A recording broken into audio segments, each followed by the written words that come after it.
Welcome to the English class, unit number 4. Okay, el día de hoy vamos a estudiar present simple test, presente simple, ¿sí? Cuando hablamos de presente simple hacemos referencia a que se va a hablar de temas que sucedieron en el presente, ¿sí? En el momento. O actividades que se realizan continuamente, que llegan a volverse una rutina o una tradición. ¿Ok? La forma afirmativa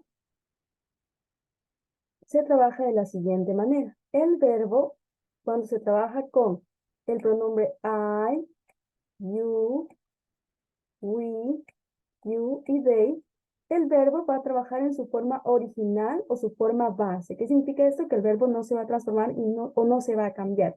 Pero cuando hacemos relevancia a lo que son las terceras personas del singular, que son he, she e it, al verbo le aumentaremos la S o la ES dependiendo de la regla, ¿sí? Eso es en las oraciones de presente simple, oraciones afirmativas, ¿sí? Tenemos que recordar que siempre terceras personas del singular, he, she e it, van a trabajar de manera diferente que el resto de pronombres, ¿ok? Entonces tenemos las terceras personas del singular. En presente simple, oraciones afirmativas, vamos a añadir la letra S al verbo. Por ejemplo, she plays basketball o he lives on the street, pero nunca vamos a escribir así, he lives sin la S, porque ahí estaríamos cometiendo un error. ¿Ok? En su forma negativa, vamos a utilizar los auxiliares do, ¿se dan cuenta? Do, or does. Does se va a utilizar solamente para lo que son las terceras personas del singular. He, she e it. Mientras tanto, el resto de pronombres va a utilizar lo que es el auxiliar do. Siempre acompañado de la partícula not, que es lo que indica la negación. ¿Sí? En su forma completa será I do not work o you do not work, he does not work. Mientras que en su forma de contracción, mediante el uso del apóstrofe, que es esa comillita que tenemos aquí, va a tener esta forma, ¿no? I don't work o he doesn't work, dependiendo de si es terceras personas del singular. Recordemos que las terceras personas del singular siempre van a trabajar de diferente manera a los otros pronombres. Es por eso que ellas utilizan el auxiliar does. Para la forma interrogativa, lo único que tenemos que realizar es el cambio, ¿sí? El intercambio.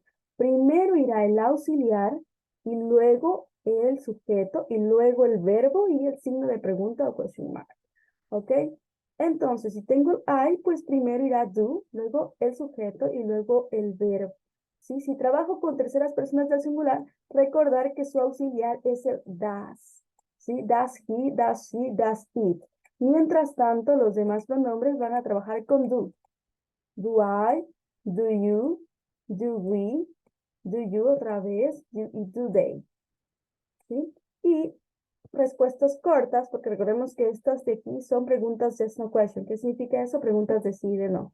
Pues simplemente yes, I do, si es afirmativo, o no, I don't, si es negativo. ¿Sí? Y cada uno le corresponde una respuesta, ¿no? Si se dan cuenta, aquí está en el cuadrito la respuesta que le corresponde a cada una de estas preguntas de sí o no.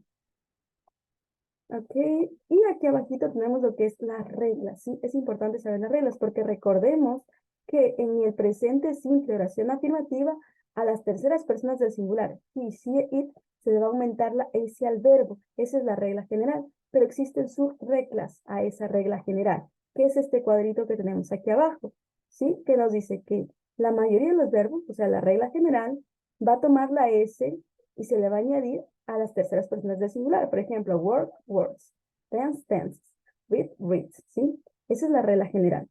Cuando tenemos oraciones con terceras personas del singular, al verbo se le agrega la S. Ahora, si tenemos verbos que terminan en doble S, SH, CH y X, se le añade ES. No solo S, sino ES. Si tenemos verbos terminados en consonante Y, pues esa Y la vamos a cambiar por la I normal y vamos a aumentar S. Si tenemos verbos terminados en vocal y en Y, pues no nos preocupamos, simplemente le aumentamos la S. ¿Ok? Ahora, ¿qué pasa cuando existe el auxiliar?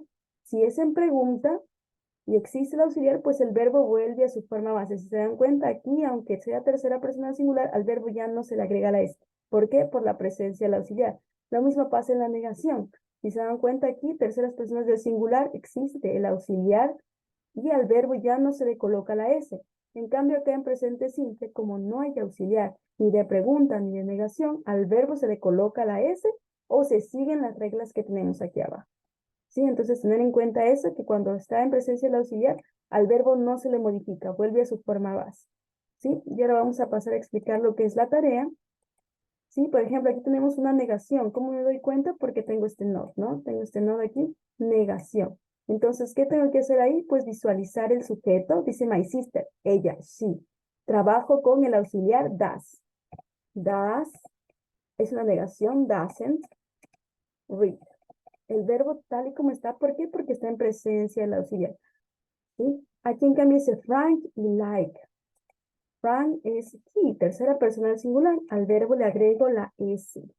¿Okay? My parents, plural, mis padres. Cuando hablo de un plural, hablo de ellos, they, ya no es tercera persona del singular. Simplemente coloco el verbo tal y como está. ¿Ok? Aquí hablo de we, nosotros. ¿Sí? Entonces ya no voy a utilizar el doesn't, sino el don't, que es el auxiliar que le corresponde. ¿Ok? Don't y el verbo en su forma base. Aquí tenemos Uncle George, el tío George. Entonces es he, es él, tercera persona del singular y el verbo termina en o. ¿Qué hago ahí? Pues añado la e y la s, comes. Okay, thank you students for your attention. That's all.